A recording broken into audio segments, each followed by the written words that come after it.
Assalamualaikum warahmatullahi wabarakatuh. Selamat datang di channel Sunyi Memanggil, tempat di mana kisah-kisah yang terkubur kembali bangkit dalam kegelapan malam. Sebelum cerita dimulai, pastikan kalian sudah menekan tombol like, tulis komentar kalian di bawah tentang kejadian paling menyeramkan yang pernah kalian alami. Dan jangan lupa subscribe channel Sunyi Memanggil, agar kalian tidak ketinggalan cerita-cerita horor yang akan terus memanggil kalian setiap malam. Karena malam ini, sunyi, tidak lagi sepi. Malam turun perlahan di atas kota kecil itu, menelan suara kendaraan dan menyisakan desir angin yang menggesek kabel listrik seperti bisikan lirih. Di ujung jalan sempit yang dipenuhi bangunan tua, berdirilah sebuah toko mainan dengan cat kusam dan papan nama hampir roboh. Huruf-huruf pudar bertuliskan toko mainan sumber bahagia tampak menggantung miring seperti mulut orang tua yang kehilangan gigi. Raka berdiri di depan pintu kayu lapuk sambil menggenggam surat warisan dari pamannya, Pak Wiryo. Sudah 3 hari sejak kematian lelaki tua itu ditemukan di dalam toko dalam keadaan aneh. Tubuhnya duduk di kursi kasir dengan mata terbuka lebar, sementara seluruh boneka di rak menghadap tepat ke arahnya. Tidak ada luka, tidak ada tanda perampokan. Namun wajah Pak Wiryo terlihat seperti seseorang yang mati setelah menyaksikan sesuatu yang terlalu mengerikan untuk dijelaskan. Aneh sekali, gumam Raka pelan. Ia sebenarnya tidak dekat dengan pamannya. Selama bertahun-tahun, Pak Wiryo hidup sendirian menjaga toko itu. Warga sekitar jarang berbicara dengannya. Anak-anak hanya berani lewat saat siang. Ketika malam tiba, jalan depan toko berubah sunyi seperti lorong yang dihindari semua orang. Raka mendorong pintu. Kret! Suara engsel tua memecah keheningan. Aroma kayu lembab bercampur debu langsung menyeruak. Rak-rak tinggi memenuhi ruangan sempit. Berbagai mainan memenuhi setiap sudut. Boneka kayu, mobil kaleng, badut kecil, hingga wayang mini dengan wajah tersenyum tipis. Sebagian terlihat usang, sebagian lain tampak baru seolah baru selesai dibuat kemarin sore. Namun ada sesuatu yang membuat tengkuk Raka terasa dingin. Semua boneka itu seperti sedang memandang Raka. Tatapan mata kaca mereka memantulkan cahaya lampu redup dengan cara yang tidak nyaman. Diam, kaku, tetapi terasa hidup. Raka menghela napas panjang lalu menaruh tas di meja kasir. Cuma perasaan, bisiknya mencoba tenang. Ia mulai membuka laci-laci tua peninggalan pamannya. Kertas penjualan berserakan di mana-mana. Banyak nama pembeli tercatat rapi lengkap dengan tanggal transaksi. Anehnya hampir seluruh pembelian terjadi pada malam Jumat. Tok! Raka berhenti bergerak. Suara itu muncul dari arah belakang toko, seperti sesuatu jatuh pelan. Ia menoleh cepat. Gelap. Hanya lorong sempit menuju gudang yang dipenuhi bayangan rak kayu. Ia mencoba mengabaikannya, mungkin tikus. Bangunan setua ini pasti penuh sarang hewan. Namun beberapa detik kemudian terdengar lagi. Tok, tok, tok. Kali ini lebih jelas. Bukan suara benda jatuh, melainkan langkah kecil. Perlahan, pendek. Seperti kaki anak kecil berjalan tanpa alas. Jantung Raka berdetak lebih keras. Meskipun begitu, rasa penasarannya mendorong dia bangkit. Ia mengambil senter dari tas, lalu menuju gudang belakang. Semakin dekat, udara terasa makin dingin. Bau kayu tua berubah menjadi aroma anyir samar seperti kain basah yang terlalu lama disimpan. Cahaya senter menyapu ruangan sempit penuh kardus. Kosong, tidak ada siapa-siapa. Raka mengkerenyit. Baru saja ia hendak berbalik ketika sorot lampunya berhenti pada satu benda di pojok ruangan. Sebuah boneka perempuan berukuran hampir seperti anak usia 5 tahun. Boneka itu duduk di kursi kecil menghadap dinding. Rambut hitam panjangnya kusut menutupi sebagian wajah. Gaun merah lusuh membungkus tubuh kayunya yang retak-retak. Raka yakin tadi boneka itu tidak ada. Perlahan ia mendekat. Langkahnya terasa berat, seperti ada sesuatu dalam ruangan itu yang menekan dadanya. Saat cahaya senter menyentuh wajah boneka, napasnya tercekak. Mata boneka itu sangat realistis, terlalu realistis. Bola matanya tampak basah seperti mata manusia sungguhan. Di bagian leher tergantung label kecil berdebu. Lina. Raka menelan ludah. Entah kenapa, nama itu terasa familiar. Lalu tiba-tiba, krek. Leher boneka itu bergerak pelan. Kepalanya menoleh sedikit ke arah Raka. Senter di tangannya hampir jatuh. Tubuhnya membeku. Tidak mungkin, boneka kayu tidak bisa bergerak sendiri. Namun sebelum Raka mendorong mundur, suara ketukan terdengar dari arah depan toko. Tok, tok, tok. Ada seseorang datang. Raka buru-buru keluar dari gudang sambil mencoba menenangkan napasnya yang kacau. Saat mencapai ruang utama, ia melihat seorang wanita tua berdiri di balik pintu kaca. Tubuhnya kurus dibalut kebaya gelap. Senyumnya tipis, tetapi matanya kosong seperti lubang sumur tua. "Malam, nak," ucap wanita itu lirih. Tatapannya bergerak perlahan ke rak boneka. "Saya mau beli satu." Angin malam berembus pelan melalui celah ventilasi toko, menggoyangkan gantungan plastik tua hingga berbunyi lirih seperti suara gigi beradu. Raka masih berdiri di dekat meja kasir dengan nafas belum sepenuhnya tenang setelah melihat boneka di gudang bergerak sendiri. Wanita tua di depan pintu tetap tersenyum tipis. Sorot matanya aneh. Tatapan itu tidak terlihat seperti milik pembeli biasa. Kosong, dingin, dan diam terlalu lama pada rak-rak boneka, seolah sedang memilih sesuatu yang hidup. Raka membuka pintu perlahan. "Cari apa, Bu?" tanyanya hati-hati.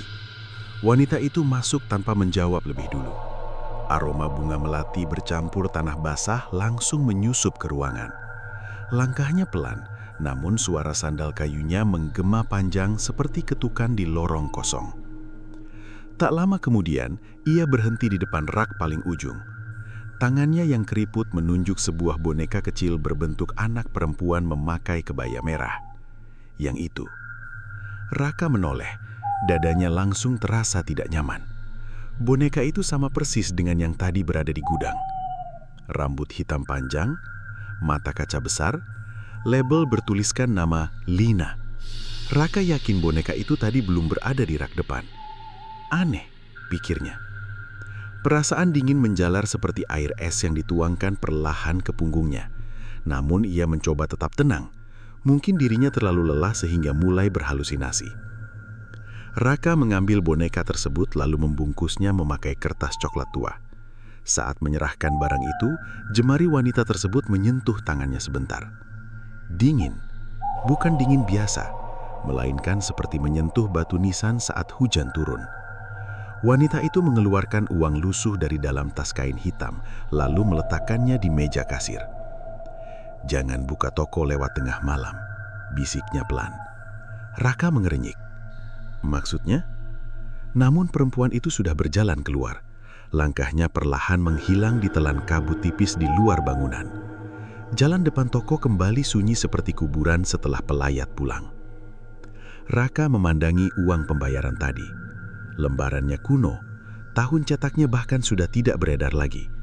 Bulu kuduknya meremang. Ia buru-buru menutup pintu toko lalu menarik nafas panjang. Malam terasa semakin berat. Ruangan itu seperti menyimpan hawa aneh yang menekan kepala. Baru beberapa menit ia duduk, ponselnya bergetar. Pesan masuk dari nomor tidak dikenal. Pembeli pertama sudah membawa tumbal. Raka langsung berdiri. Jantungnya berdetak keras. Tangannya cepat mengetik balasan. Siapa ini? Tidak ada jawaban. Beberapa detik kemudian, layar ponselnya menampilkan berita dari grup warga. Seorang wanita tua ditemukan meninggal di rumahnya. Raka membaca nama korban itu dengan tenggorokan tercekak. Sulastri, wanita yang baru saja membeli boneka kebaya merah dadi. Tubuhnya ditemukan duduk di kursi ruang tamu sambil memeluk boneka kebaya merah. Wajahnya pucat dengan mata terbuka lebar seperti orang yang mati karena ketakutan luar biasa. Raka mundur pelan hingga tubuhnya membentur rak mainan. Nggak mungkin. Keringat dingin mulai membasahi pelipisnya. Baru 1 jam boneka itu keluar dari toko. dan pembelinya langsung meninggal. Tok, suara kecil muncul dari atas rak. Raka mengangkat kepala perlahan. Salah satu boneka badut tampak berubah posisi. Tadi wajahnya menghadap jendela, sekarang menghadap tepat ke arahnya. Raka memejamkan mata sesaat sambil mencoba berpikir jernih. Ia sadar jika terus berada di sana sendirian, pikirannya bisa hancur lebih dulu sebelum mengetahui apa sebenarnya yang terjadi. Ia lalu mencari seluruh dokumen peninggalan pamannya. Laci meja kasir dibuka satu persatu. Debu berterbangan memenuhi udara seperti abu pembakaran lama. Di bagian paling bawah, Raka menemukan buku besar bersampul hitam. Permukaannya lembab dan berbau anyir samar. Perlahan ia membuka halaman pertama. Isinya daftar nama pembeli sejak bertahun-tahun lalu. Di samping setiap nama, terdapat tanda merah kecil. Dan hampir seluruh nama itu diberi catatan. Meninggal. Nafas Raka tercekak. Tangannya gemetar membalik halaman demi halaman. Semua sama. Pembeli boneka lalu mati beberapa hari kemudian. Mata Raka berhenti pada halaman terakhir. Di sana tertulis tulisan tangan milik pamannya. Jangan biarkan toko kosong saat malam Jumat. Mereka akan keluar mencari pemilik baru. Tiba-tiba, krek, suara kayu bergesek terdengar dari belakang. Pelan, berat, seperti ada seseorang berdiri dari kursi. Raka menoleh cepat ke arah gudang. Gelap, namun dari dalam lorong sempit itu terdengar suara anak kecil tertawa lirih. Hehehe. Tawanya pendek, patah-patah, tidak wajar. Lalu satu persatu boneka di rak mulai mengeluarkan bunyi kecil bersamaan. Kepala mereka bergerak perlahan. Mata kaca itu kini menghadap tepat ke arah Raka. Dan di tengah keheningan mencekam tersebut, suara perempuan kecil terdengar dari gudang belakang. Pamanmu belum selesai bayar. Suara itu menggantung di udara seperti kabut tebal yang sulit diusir. Raka terpaku di depan meja kasir, sementara deretan boneka di rak tampak menatap tanpa berkedip. Cahaya lampu tua bergoyang pelan tertiup angin dari ventilasi, menciptakan bayangan panjang yang bergerak seperti tangan-tangan kurus di dinding. Pamanmu belum selesai bayar. Kalimat itu terus terngiang dalam kepala Raka. Tenggorokannya terasa kering, kakinya berat seperti ditarik sesuatu dari bawah lantai. Namun rasa takut perlahan berubah menjadi penasaran. Ada rahasia besar di balik toko ini, sesuatu yang selama bertahun-tahun disembunyikan Pak Wiryo.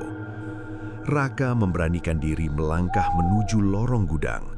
Setiap pijakan menghasilkan bunyi kayu lapuk yang memantul lirih. Udara di sana terasa berbeda, lebih dingin, lebih pekat, seperti memasuki sumur tua yang lama tertutup. Sorot senter menyapu rak-rak sempit penuh kardus. Kosong, tidak ada siapa-siapa.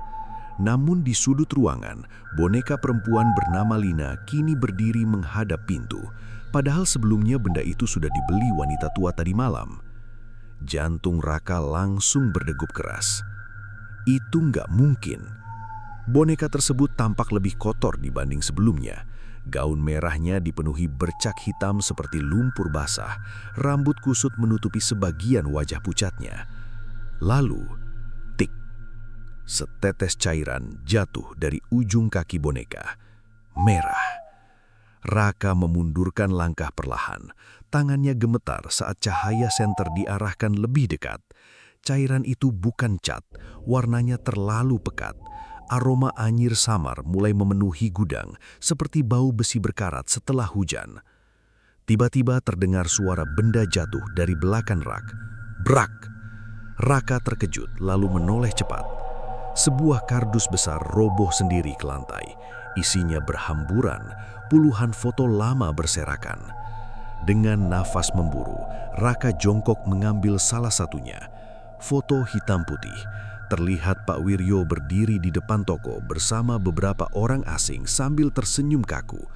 Namun wajah orang-orang di sampingnya dicoret tinta hitam seperti sengaja dihilangkan. Di bagian belakang foto terdapat tulisan tangan pudar. Tumbal ke-14. Darah Raka terasa membeku. Tangannya buru-buru membuka foto lain.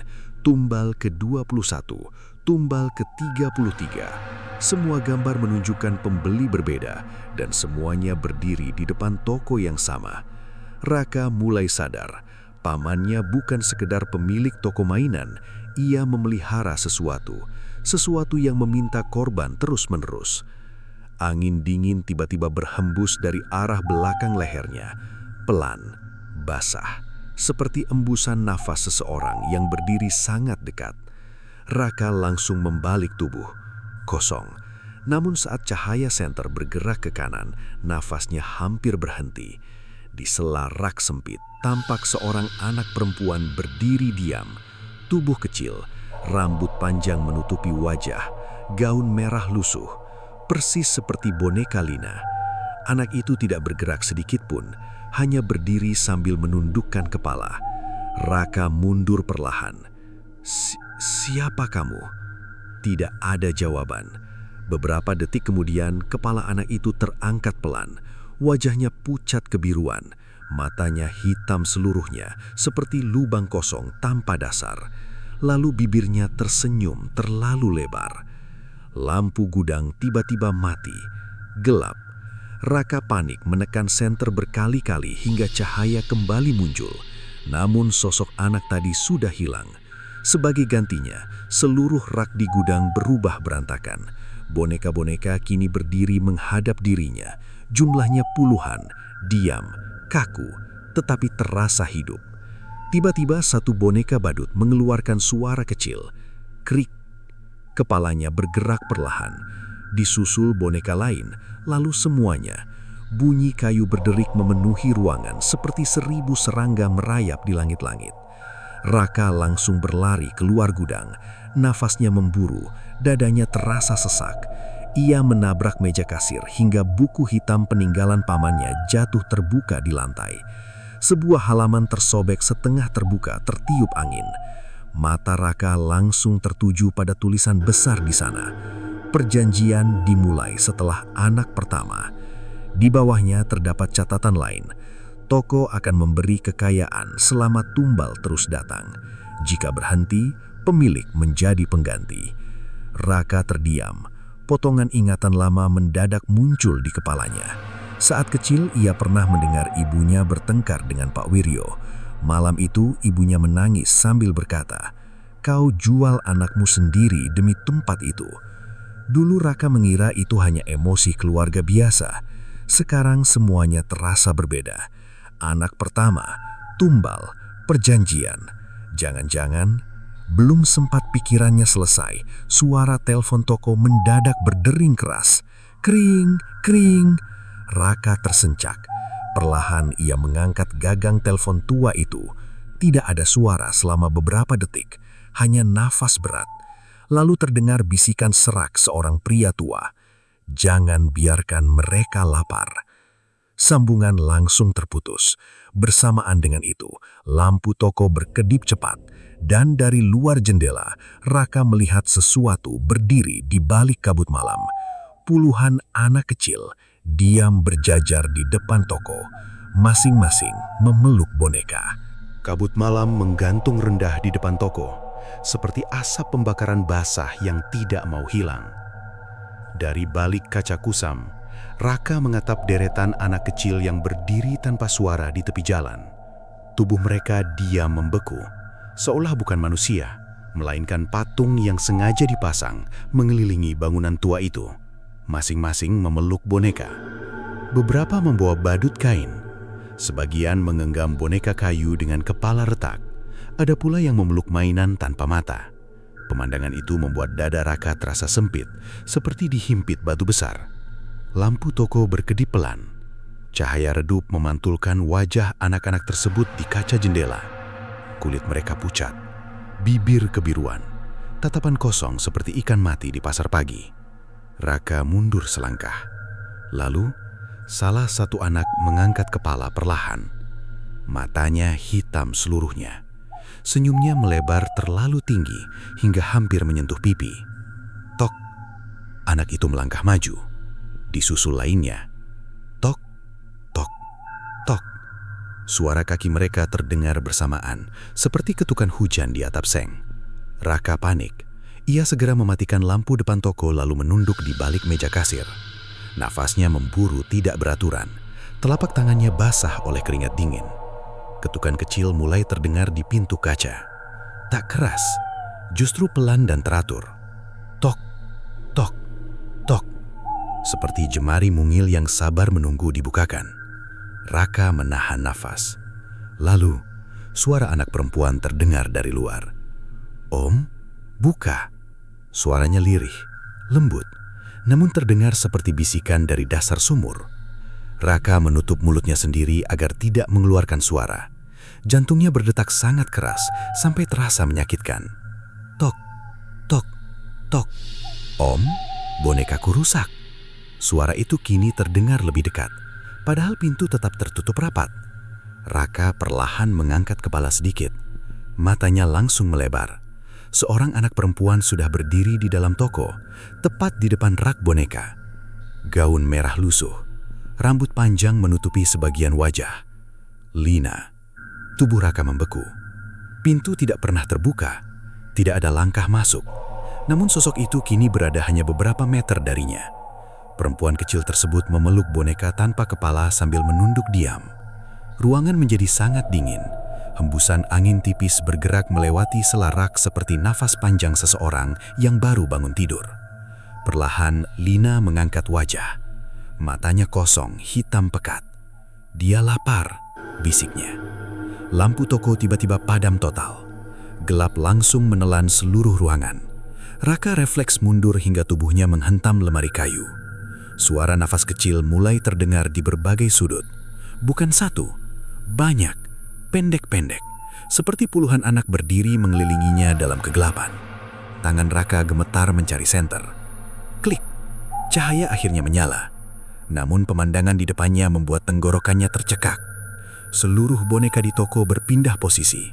Kini semuanya berdiri di lantai, menghadap dirinya. Jumlahnya puluhan, diam, tetapi mata kaca mereka tampak hidup.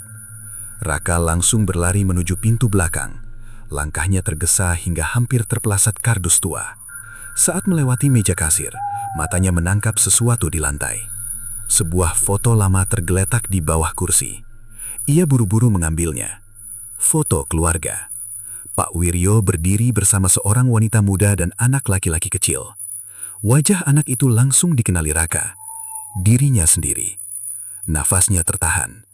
Di belakang foto terdapat tulisan hantam samar. Anak pertama hampir dipilih. Kepala Raka terasa pening. Potongan kenangan masa kecil mulai bermunculan seperti pecahan kaca dalam air keruh. Ia ingat pernah dibawa ke toko itu saat kecil. Ingat suara tangisan malam hari. Ingat pernah melihat boneka bergerak di sudut ruangan. Dan paling jelas, ia ingat seorang anak perempuan bernama Lina. Dulu mereka sering bermain bersama di toko. Namun anehnya setelah umur 7 tahun, semua ingatan tentang anak itu seperti menghilang begitu saja. Siapa sebenarnya Lina? Gumamnya pelan. Tiba-tiba, suara kursi kayu bergeser terdengar dari belakang. Krek! Raka menoleh cepat. Di depan meja kasir kini duduk sosok lelaki tua. Tubuh kurus, baju lusuh, kulit pucat seperti lilin. Pak Wiryo. Matanya terbuka lebar sambil memandang kosong ke arah depan. Raka langsung mundur ketakutan. Paman? Sosok itu bergerak pelan. Lehernya berbunyi kasar seperti ranting patah. Lalu bibir pucatnya terbuka. Kau seharusnya pergi. Suara itu berat dan serak seperti berasal dari tenggorokan penuh tanah. Raka menelan ludah. Apa yang sebenarnya ada di toko ini? Pak Wiryo tersenyum tipis. Senyum penuh rasa lelah. Bukan toko yang harus kau takuti. Lampu berkedip lagi, dan saat cahaya kembali stabil, wajah Pak Wiryo berubah. Kulitnya mulai retak, mata kirinya jatuh perlahan. Mulutnya terbuka terlalu lebar. Dari dalam tenggorokan gelapnya terdengar suara banyak anak berbicara bersamaan. Kami mau pulang. Brak! Seluruh rak boneka tiba-tiba roboh bersamaan. Suara kayu pecah mengguncang ruangan. Raka terjatuh ke lantai. Saat ia mengangkat kepala, sosok Pak Wiryo sudah hilang. Namun di dinding belakang kasir muncul tulisan merah baru, seperti digores kuku berdarah. Tumbal berikutnya, sudah datang. Tulisan merah di dinding tampak masih basah. Cairannya menetes perlahan ke lantai kayu seperti darah segar yang baru keluar dari luka. Raka terduduk kaku sambil menatap kalimat itu tanpa berkedip. Tumbal berikutnya sudah datang. Udara di dalam toko terasa semakin berat. Bau anyir bercampur debu memenuhi hidung, seperti aroma ruang penyimpanan mayat yang lama tertutup. Di sekitar ruangan, boneka-boneka yang tadi roboh kini berserakan dengan posisi tidak wajar. Sebagian kepalanya menghadap pintu, sebagian lagi menoleh ke arah Raka. Diam, namun terasa mengawasi. Nafas Raka memburu. Kepalanya dipenuhi pertanyaan yang saling bertabrakan. Tentang Lina, tentang pamannya, tentang anak-anak yang berdiri di luar toko. Dan satu hal yang mulai membuat perutnya terasa dingin. Kenapa dirinya disebut sebagai tumbal berikutnya? Dengan tangan gemetar, Raka bangkit perlahan lalu mengambil tasnya. Ia sadar tidak bisa bertahan lebih lama di tempat itu. Bangunan tersebut seperti mulut gelap yang perlahan menelan kewarasannya sedikit demi sedikit. Baru beberapa langkah menuju pintu belakang, suara kecil terdengar dari meja kasir. Krek, krek. Raka menoleh cepat. Buku hitam peninggalan Pak Wiryo terbuka sendiri. Halaman-halamannya bergerak tertiup angin tak terlihat. Kertas tua itu berdesir cepat seperti ada tangan yang membaliknya satu persatu. Lalu berhenti pada halaman terakhir. Di tengah lembar kusam terdapat foto seorang anak perempuan kecil. Raka langsung membeku. Lina, gadis itu tersenyum tipis sambil memegang boneka kayu merah. Di bawah foto terdapat tulisan tangan. Tumbal pertama gagal dikembalikan. Jantung Raka terasa jatuh. Ia buru-buru membaca catatan di bawahnya. Tahun 1998, anak perempuan hilang saat ritual malam Jumat. Arwah tidak kembali. Sejak itu, penghuni toko mulai meminta pengganti secara terus-menerus. Mata Raka bergerak cepat membaca baris berikutnya. Jika keturunan darah pertama kembali ke toko, perjanjian akan selesai. Darah pertama, keturunan. Raka perlahan mengangkat wajah. Pak Wiryo bukan pamannya. Lelaki itu ayah kandungnya. Tubuh Raka terasa limbung seperti kehilangan pijakan. Potongan kenangan lama kembali muncul dalam kepalanya. Ibunya yang selalu melarang mendekati toko itu. Tangisan setiap malam Jumat, dan kalimat yang dulu sering ia dengar samar-samar. Jangan biarkan dia dibawa seperti Lina. Raka memegang kepalanya sendiri. Tidak mungkin. Air matanya hampir jatuh, namun suara langkah kecil mendadak terdengar dari belakang. Tok, tok, tok. Perlahan, pendek, seperti kaki anak kecil berjalan di lantai kayu. Raka menoleh. Lorong menuju gudang tampak gelap pekat, namun di ujung sana berdiri sosok Lina sambil memegang boneka tanpa wajah. Kali ini wajahnya terlihat jelas. Kulit pucat, bibir kebiruan, mata kosong seperti lubang hitam. Namun ekspresinya tidak lagi menyeramkan, justru sedih. Raka, bisiknya lirih. Suara itu membuat dada Raka terasa sesak. Ia mengenal suara tersebut, sangat familiar. Seketika ingatan lama muncul seperti kilatan petir di tengah hujan. Dulu, mereka sering bermain bersama di toko. Lina selalu membawa boneka merah kesayangannya. Namun suatu malam, gadis kecil itu menghilang.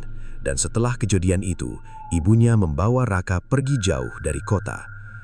Lina, ucap Raka pelan. Anak perempuan itu menunduk. Mereka marah. Mereka siapa? Belum sempat Lina menjawab, suara benturan keras mengguncangkan seluruh bangunan. Brak! Pintu depan toko terbuka sendiri. Angin dingin langsung masuk menerbangkan kertas dan debu ke segala arah. Lampu bergoyang liar seperti akan copot dari langit-langit. Lalu terdengar suara anak-anak tertawa bersamaan. Hehehehehehe. Raka perlahan menoleh ke arah pintu. Tubuhnya langsung membeku. Anak-anak yang tadi berdiri di jalan kini berada tepat di depan toko. Jumlah mereka jauh lebih banyak. Puluhan, mungkin lebih. Mereka berdiri tidak bergerak sambil memegang boneka masing-masing. Sebagian wajahnya rusak seperti mayat lama. Ada yang matanya hilang, ada yang lehernya miring, ada pula yang mulutnya robek sampai telinga. Namun semuanya tersenyum. Perlahan mereka melangkah masuk bersamaan. Tok, tok, tok. Lantai kayu bergetar kecil menahan langkah mereka. Lina mendadak memegang tangan Raka. Sentuhannya dingin seperti air hujan malam. Kita harus ke ruang bawah. Raka mengernyit. Ke ruang bawah. Lina menunjuk lantai belakang kasir. Dengan gemetar, Raka menggeser karpet tua di sana. Sebuah pintu kayu kecil terlihat tersembunyi di bawahnya. Dari sela-sela pintu muncul bau busuk menyengat, seperti sesuatu yang membusuk selama bertahun-tahun. Sementara di belakang mereka, langkah anak-anak itu semakin dekat. Tok, tok, tok. Dan di tengah suara langkah tersebut, terdengar bisikan banyak suara bercampur menjadi satu. Kembalikan yang diambil. Kembalikan, kembalikan. Suara bisikan itu menggema memenuhi toko seperti dengung lebah di dalam botol tertutup. Anak-anak yang berdiri di depan pintu terus melangkah perlahan menuju meja kasir. Wajah mereka pucat membiru, sementara mata kosongnya terlihat berkilat terkena cahaya lampu yang berkedip lemah. Kembalikan, kembalikan. Kalimat itu terus berulang dengan nada lirih, namun semakin lama terdengar seperti ancaman. Raka menelan ludah dengan tenggorokan kering. Tangannya masih memegang gagang pintu kayu kecil di bawah karpet. Bau busuk dari celah ruang bawah tanah menusuk hidung seperti campuran tanah kuburan dan kain lembab yang lama terkubur. Lina menarik lengannya pelan. Cepat, suaranya terdengar lemah, hampir seperti bisikan angin. Tanpa berpikir panjang, Raka membuka pintu tersebut. Debu langsung berterbangan ke udara. Tangga kayu sempit terlihat menurun ke bawah gelap pekat tanpa ujung yang jelas. Dari belakang terdengar suara langkah anak-anak semakin dekat. Tok, tok, tok. Raka buru-buru turun mengikuti Lina, lalu menutup pintu rapat di atas kepala mereka. Gelap langsung menyelimuti. Nafas Raka terdengar berat di ruangan sempit itu. Ia segera menyalakan senter. Cahaya kecil tersebut memperlihatkan dinding batu tua dipenuhi jamur hitam. Air menetes dari langit-langit seperti hujan kecil yang tidak pernah berhenti. Tangga kayu berderit setiap kali diinjak. Krek, krek. Suara itu memantul panjang seperti jeritan pelan dalam lorong kuburan. Semakin turun, udara terasa semakin dingin. Aroma anyir bercampur kayu terbakar memenuhi ruangan bawah tanah. Lina berjalan tanpa suara di depan. Gaun merah lusuhnya bergerak pelan seperti terseret air. Tempat apa ini? Tanya Raka lirih. Lina tidak langsung menjawab. Beberapa langkah kemudian, lorong sempit itu terbuka menjadi ruangan luas. Cahaya senter menyapu perlahan, membuat nafas Raka tercekat. Dinding ruang bawah tanah dipenuhi boneka. Bukan puluhan, ratusan. Semua tergantung menggunakan tali tua seperti mayat kecil yang dipajang. Sebagian boneka kehilangan mata. Beberapa lainnya retak dan hangus di bagian wajah. Namun, yang paling membuat dada Raka terasa dingin adalah bentuknya. Boneka-boneka itu memiliki wajah manusia. Ekspresi takut, menangis, kesakitan, sangat nyata. Raka mundur satu langkah. Ya Tuhan, di tengah ruangan berdiri meja kayu besar penuh lilin mati. Pada permukaannya, terdapat ukiran lingkaran aneh berwarna hitam pekat. Bekas cairan merah terlihat mengering di beberapa bagian, seperti noda darah lama. Lina berhenti tepat di depan meja tersebut. Mereka dikurung di sini. Siapa? Anak-anak yang dibawa toko. Suara Lina terdengar semakin pelan. Raka mengarahkan senter ke sudut ruangan lain. Di sana terdapat lemari kayu besar dengan pintu terbuka sedikit. Perlahan, ia mendekat. Semakin dekat, bau busuk semakin kuat, seperti sesuatu yang membusuk bertahun-tahun dalam ruang tertutup. Tangan Raka gemetar saat membuka pintu lemari. Krek! Isi di dalamnya membuat tubuhnya langsung membeku. Tumpukan pakaian anak kecil, sepatu lusuh, tas sekolah, Dan di bagian paling bawah, tulang belulang kecil manusia.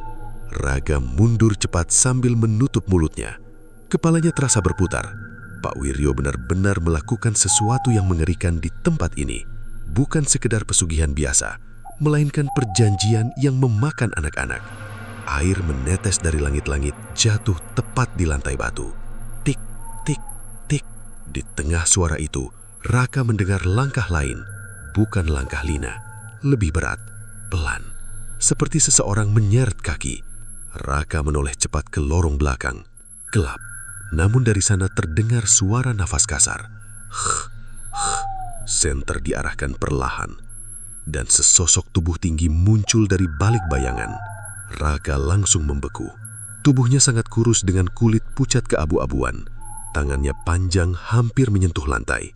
Wajahnya tertutup kain hitam lusuh, sementara boneka-boneka kecil tergantung di seluruh tubuhnya seperti hiasan mengerikan. Makhluk itu bergerak pelan mendekat.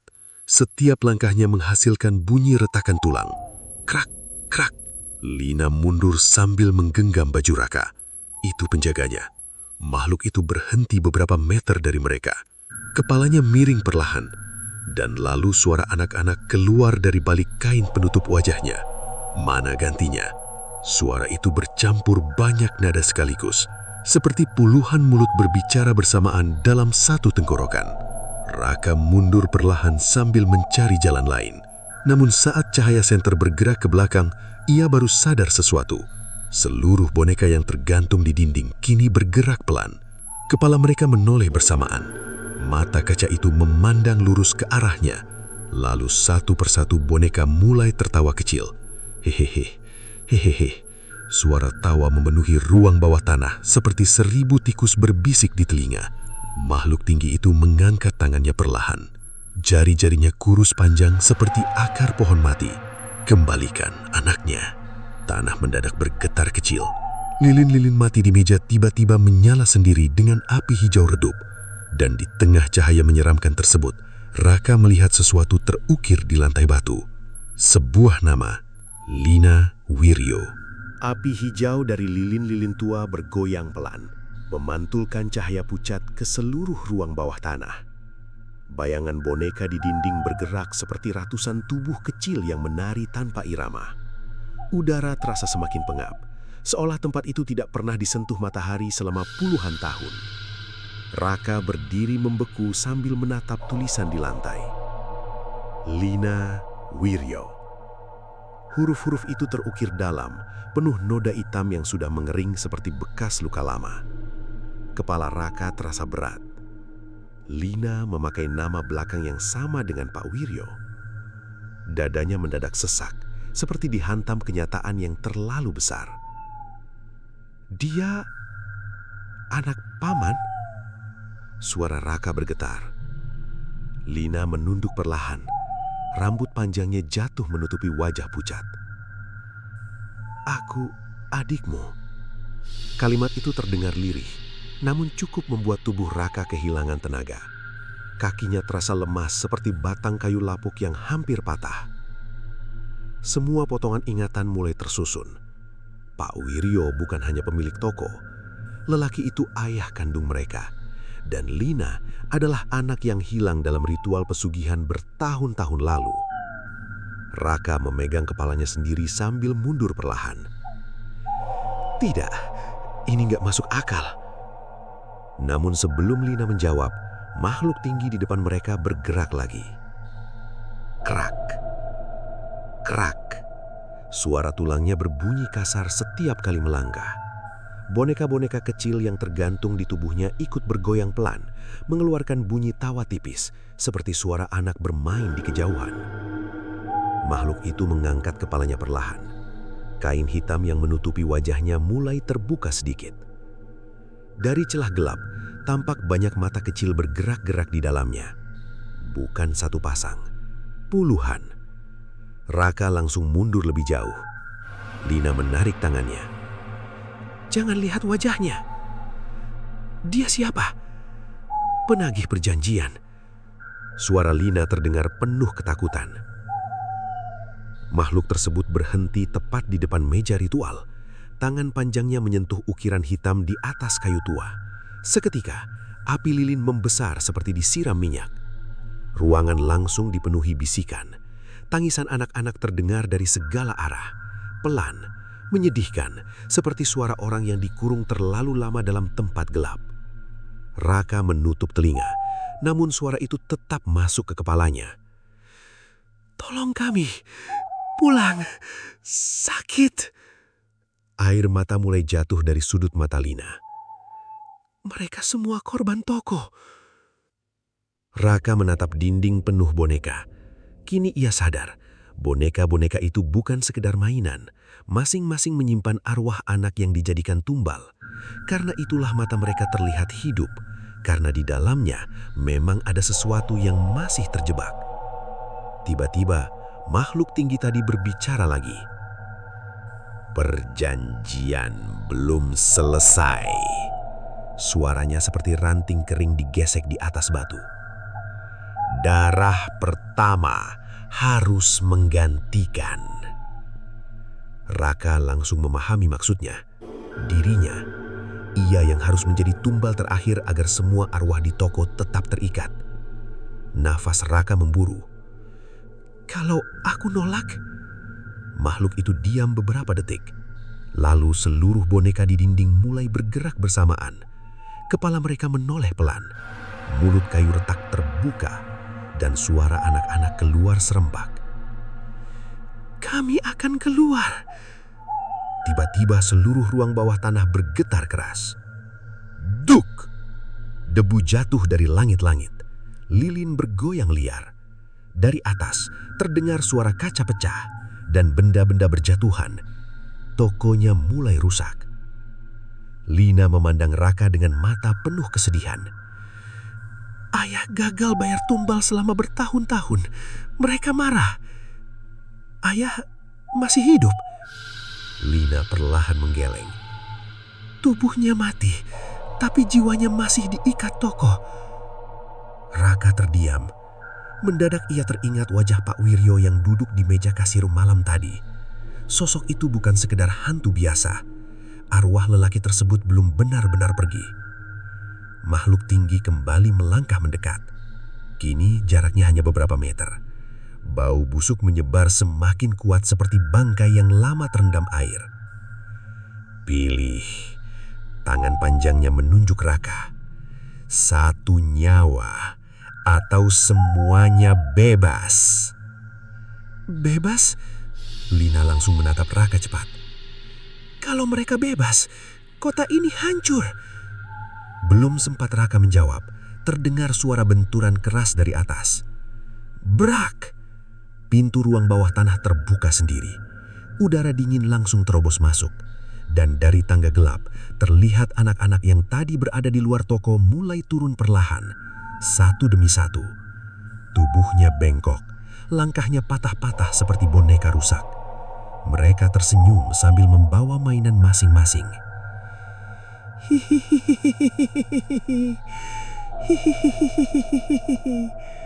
Suara tawa memenuhi lorong sempit. Raka mundur sampai punggungnya membentur dinding batu. Anak-anak itu kini mengelilingi ruangan. Jumlahnya puluhan. Mata kosong mereka menatap lurus tanpa berkedip. Lalu seorang anak laki-laki maju ke depan sambil memegang boneka badut. Separuh wajahnya hangus hitam. "Om," katanya pelan. "Sakit sekali di dalam boneka." Tangisan mulai terdengar di seluruh ruangan. Suara pilu itu menggema seperti ratapan dalam kuburan massal. Dan di tengah kekacauan tersebut, makhluk tinggi tadi menunjuk meja ritual dan berkata, "Malam Jumat hampir selesai. Waktumu tinggal sedikit." Tangisan anak-anak memenuhi ruang bawah tanah seperti suara hujan yang jatuh di atas kuburan tua. Dinding batu lembab memantulkan gema ratapan itu ke segala arah hingga kepala Raka terasa berdenyut. Di sekelilingnya, puluhan sosok kecil berdiri sambil memeluk boneka masing-masing. Wajah mereka penuh luka, beberapa retak seperti porselen pecah, sebagian lain tampak membusuk seperti tubuh yang terlalu lama terendam air. Api hijau di atas meja ritual terus bergerak liar.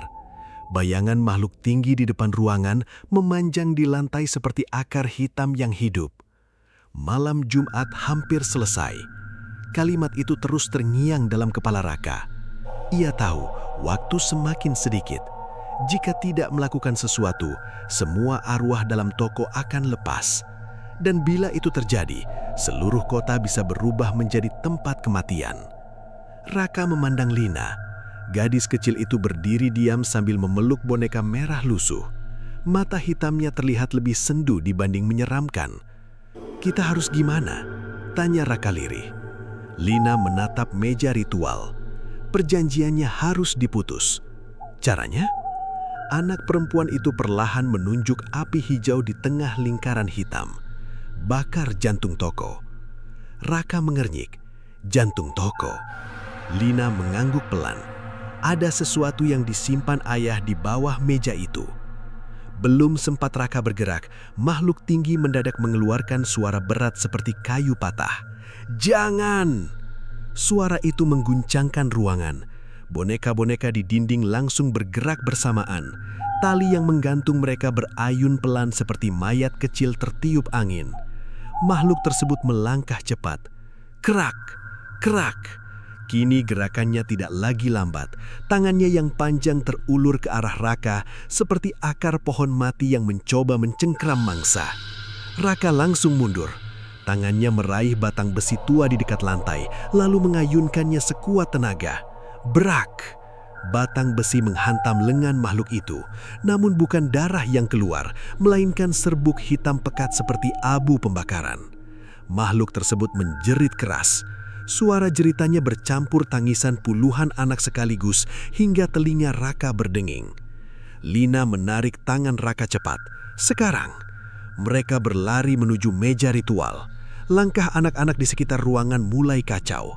Sebagian menjerit, sebagian menangis sambil memegang kepala mereka sendiri. Raka langsung menendang meja tua itu hingga bergeser. Duk! Di bawahnya terlihat sebuah peti kecil kayu dengan rantai hitam melilit seluruh permukaannya. Peti itu bergetar pelan, seperti ada sesuatu hidup di dalamnya. Raka menelan ludah. Apa isi benda ini? Lina terlihat gemetar. Jantung perjanjiannya. Makhluk tinggi di belakang mereka kembali bangkit. Kain hitam di wajahnya terbuka lebih lebar. Kini Raka bisa melihat isi di baliknya. Bukan wajah manusia, melainkan kumpulan boneka kecil yang menyatu membentuk kepala mengerikan. Puluhan mata bergerak liar di antara mulut-mulut kecil yang terus berbisik tanpa berhenti. "Kembalikan! Kembalikan!" Suara itu seperti 1000 serangga masuk ke dalam kepala. Raka segera menarik rantai hitam dari peti. Tangannya terasa panas begitu menyentuh logam tersebut. Kulitnya hampir melepuh seperti memegang besi dibakar api. Namun ia terus menarik. Krak! Rantai akhirnya putus. Peti kayu terbuka perlahan, dan isi di dalamnya membuat nafas Raka tercekak. Sebuah boneka bayi kecil. Tubuhnya terbuat dari kain lusuh, tetapi bagian dadanya berdetak pelan seperti jantung manusia sungguhan. Duk, duk, duk. Setiap detakan membuat seluruh ruangan ikut bergetar. Anak-anak di sekitar mulai berteriak ketakutan. Makhluk tinggi menjerit keras, lalu bergerak cepat menuju Raka. Lina langsung berdiri di depan kakaknya. "Jangan sentuh dia!" Untuk pertama kalinya, suara Lina terdengar keras. Ruangan mendadak membeku. Makhluk tinggi berhenti. Puluhan mata di wajahnya bergerak liar menatap Lina. Lalu suara kecil anak-anak terdengar bersamaan. Anak pertama. Lina menggenggam boneka bayi itu perlahan. Air mata hitam mengalir di pipinya. "Ayah memilih aku dulu supaya Raka selamat." Raka membeku mendengar ucapan itu. Selama ini, Lina bukan korban biasa. Ia sengaja diberikan sebagai tumbal untuk menyelamatkan dirinya saat kecil. Lina menatap Raka sambil tersenyum sedih. "Aku capek di sini." Suara tangisan di ruangan mulai berubah pelan. Tidak lagi marah. Kini terdengar seperti kesedihan panjang yang akhirnya menemukan jalan pulang. Lina menyerahkan boneka bayi itu kepada Raka. "Bakar." tangan Raka gemetar. "Kalau ini dibakar, kamu juga hilang." Lina tidak menjawab, namun matanya cukup memberi jawaban. Makhluk tinggi kembali menjerit. Kali ini seluruh ruang bawah tanah bergetar keras. Batu-batu mulai runtuh dari langit-langit. Boneka-boneka di dinding jatuh satu persatu sambil mengeluarkan suara tangisan memilukan. Api hijau membesar. Lorong tangga mulai retak. Toko di atas mereka hampir runtuh. Lina memegang tangan Raka erat. Untuk pertama kalinya, sentuhannya terasa hangat. Cepat, sebelum semuanya terlambat. Dan di tengah gemuruh runtuhan, Raka berdiri memandangi boneka kecil yang terus berdetak di tangannya, seperti jantung hidup yang ketakutan menunggu akhir. Ruang bawah tanah berguncang semakin keras, seperti perut bumi yang sedang mengamuk. Debu berjatuhan dari langit-langit batu, sementara suara retakan terdengar dari segala arah. Boneka-boneka yang tergantung di dinding mulai jatuh satu persatu ke lantai, mengeluarkan bunyi patahan kayu yang memekakkan telinga. Di tengah kekacauan itu, Raka berdiri mematung sambil menggenggam boneka bayi kecil yang berdetak seperti jantung manusia. Duk, duk, duk. Setiap denyut terasa menjalar sampai ke telapak tangannya. Hangat, basah, hidup. Lina berdiri di depannya dengan mata penuh kesedihan. Gaun merah lusuhnya berkibar pelan diterpa angin dingin dari lorong runtuh. "Cepat," bisiknya lirih. Makhluk tinggi di belakang mereka menjerit keras. Suara itu seperti gabungan tangisan bayi dan raungan binatang terluka. Puluhan mata di wajahnya bergerak liar. Boneka-boneka kecil yang menempel di tubuhnya mulai meleleh seperti lilin terbakar. "Kembalikan!" Tangannya terulur cepat ke arah Raka. Tanpa berpikir panjang, Raka mengambil salah satu lilin hijau dari meja ritual, lalu menyulut boneka bayi itu. Brak! Api langsung membesar. Bukan merah, melainkan hijau pucat seperti cahaya rawa saat malam. Boneka kecil tersebut menjerit. Suara jeritannya membuat seluruh ruangan bergetar hebat. Dinding batu mulai runtuh. Tangisan anak-anak memenuhi ruang bawah tanah seperti ombak besar yang pecah bersamaan. Makhluk tinggi di ujung ruangan menjerit semakin keras. Tubuhnya retak. Satu persatu boneka di tubuhnya jatuh ke lantai lalu berubah menjadi abu hitam. Raka hampir kehilangan keseimbangan saat tanah berguncang liar. Lina menatap api yang membakar boneka bayi itu dengan mata berkaca-kaca. Perlahan wajah menyeramkannya mulai berubah. Kulit pucatnya kembali normal. Mata hitam kosong itu perlahan menjadi bening seperti anak kecil biasa. Kini ia terlihat seperti gadis kecil berumur 7 tahun yang ketakutan dalam gelap. "Akhirnya selesai," katanya pelan. Raka memandang adiknya tanpa suara. Dadanya terasa sesak. Selama bertahun-tahun, Lina terjebak dalam tempat itu sendirian, menjadi bagian dari kutukan yang tidak pernah ia pilih. Air mata Raka jatuh perlahan. "Maaf." Lina menyekam kecil. Senyumnya hangat seperti cahaya lilin di tengah malam panjang. "Kakak nggak salah." Api pada boneka bayi mulai membesar hingga memenuhi meja ritual. Cahaya hijau perlahan berubah putih terang. Tangisan anak-anak berubah pelan menjadi suara tawa kecil. Bukan tawa menyeramkan, melainkan suara bahagia seperti anak-anak yang akhirnya bisa pulang. Satu persatu sosok kecil di ruangan mulai menghilang menjadi serpihan cahaya. Mereka tersenyum sebelum lenyap. Anak laki-laki dengan wajah hangus, anak perempuan tanpa mata. Semua menghilang perlahan seperti kabut pagi diterpa matahari. Makhluk tinggi di ujung ruangan menatap Raka untuk terakhir kali. Tubuhnya retak semakin besar. Lalu, hancur. Tubuh itu pecah menjadi abu hitam yang berterbangan ke udara. Bersamaan dengan itu, seluruh api di ruang bawah tanah padam. Sunyi. Tidak ada lagi bisikan. Tidak ada lagi tangisan. Hanya suara runtuhan kayu dari atas toko. Lina mundur beberapa langkah. Tubuhnya mulai memudar seperti asap tipis. Raka langsung mendekat. "Lina!" Anak kecil itu tersenyum lagi. Kali ini lebih tenang. "Jangan kembali ke sini."